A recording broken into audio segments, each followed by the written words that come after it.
ba nangyari sa kanya?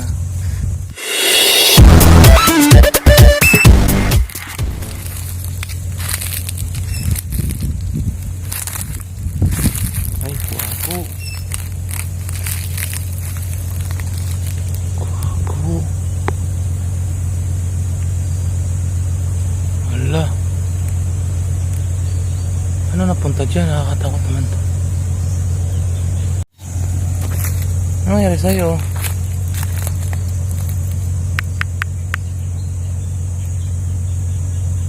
Oo. Kung uhilihin kita, natatakot ako sa'yo. Hulaga ng man.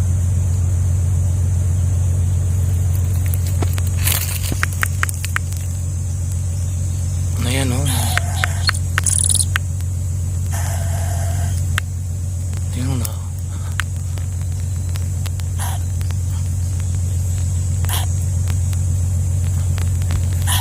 Grabe nga ano no.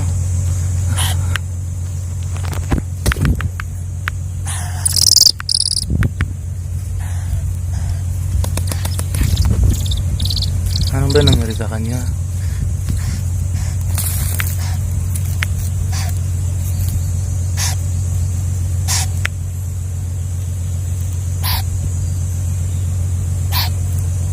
Ano nangyari sa kanya? Anong gagawin ko dito? Anong gagawin ko dito? Anong gagawin ko dito sa ano na to? Nakakatakot pa ang kanyang mata. Ang laki. Hello. Tingnan mo mata niya. Nakakatakot. Ang laki.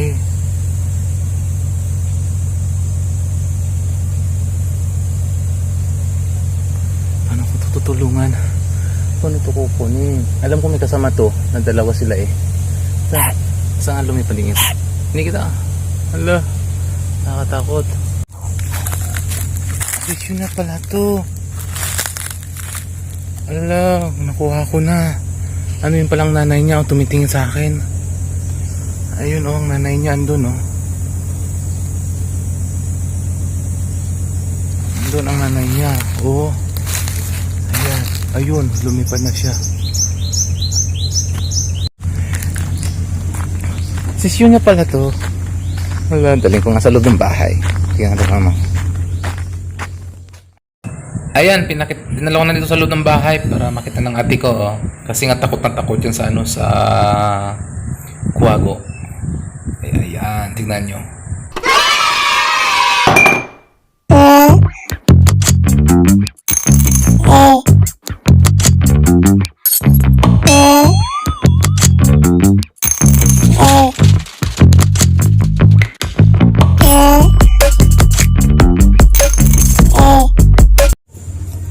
Diba?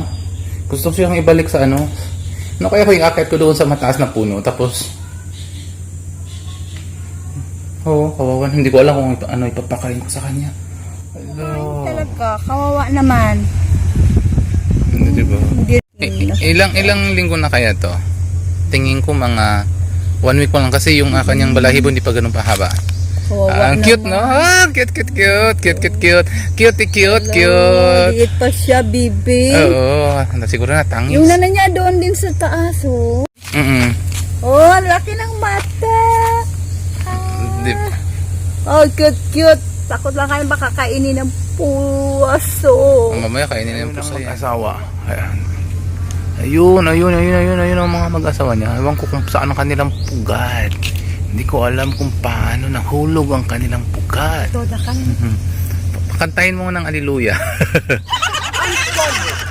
Sa lahat ng ibon na aking nakita, ang ibon ay ito'y kaibang-kaiba. Ayos. Sa buong maghapon, nakaupo sa sanga. Pagdating ng gabi, lumilipad siya. Ay, tama. Ang bait talaga ni Kuwago.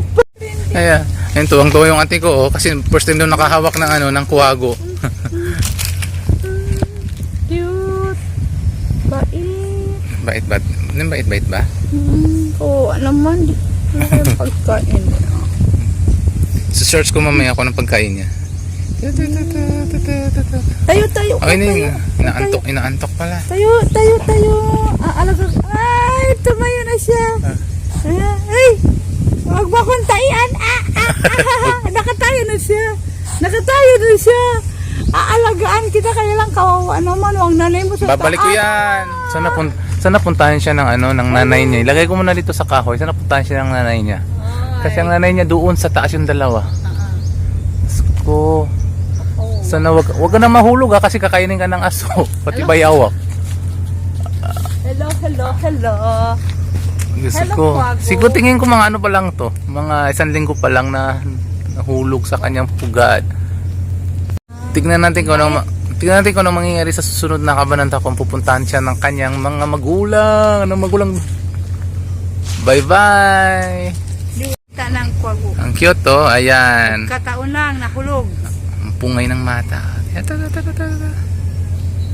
Galing.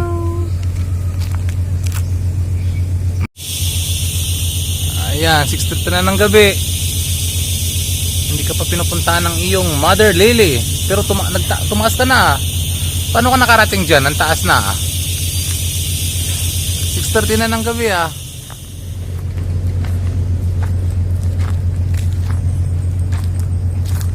Asan na siya? Naku, ang taas na. Ayan na siya. Taas na siya. Paano kasi nakakarating yan? Ayun, umilaw ang kanyang mata. Ahahaha. Umilaw.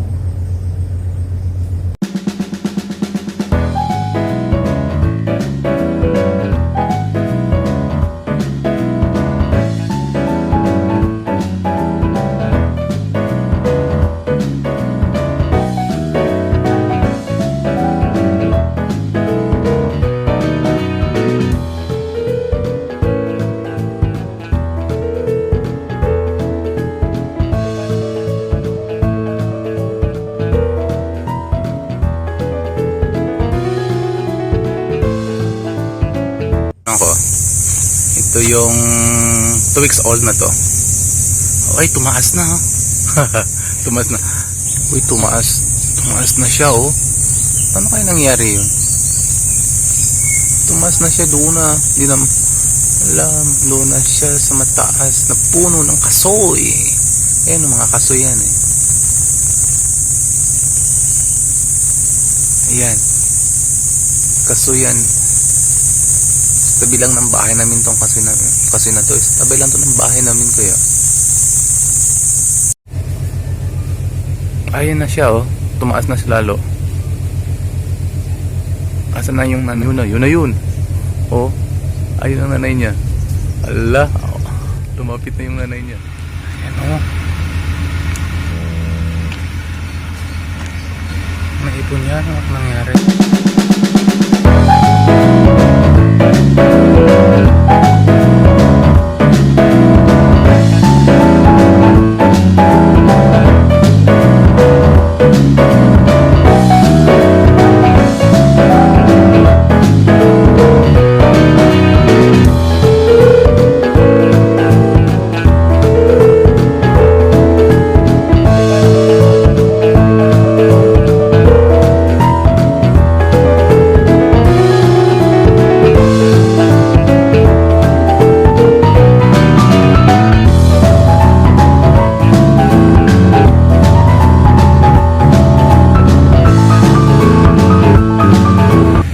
Little birds. Uling kita.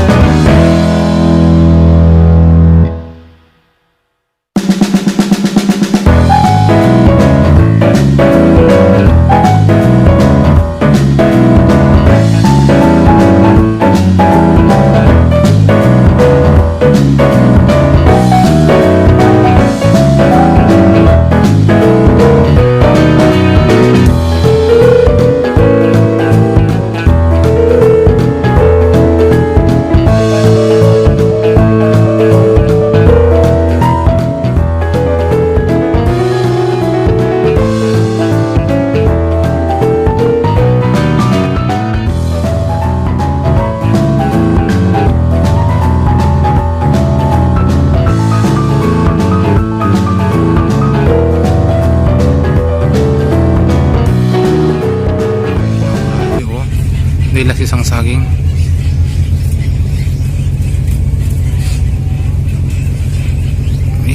grabe. Sa bakuran namin yan po.